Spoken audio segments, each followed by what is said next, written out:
Greeting YouTubers, this is your boy Sulawest. So today we're gonna be talking about the trading orders in the market. So we're gonna be talking about the buy limits, the sell limits for today.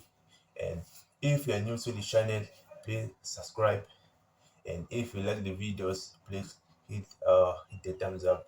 And if you want more contents in the next future, please hit the bell so be notified anytime I drop the videos. So I promise I'll make this a short video and understandable.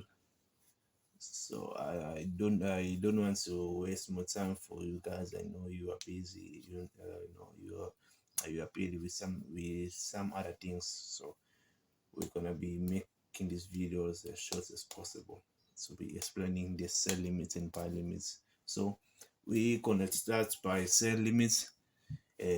Sell limits is when you want to enter in the market and you are not there to enter in the market. So you have to set your sell limits above this area. So if your analysis say here, maybe this is your resistance, as you can call it, guys, your resistance, and you want to enter in this area. So as the market reach in this areas is your entry. You want to sell in this area, so you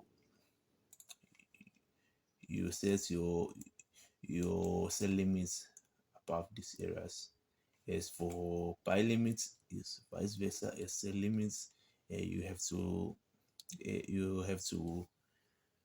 set your buy limits in the support areas. Maybe the support areas here, sell limits, you sell and you buy in these areas.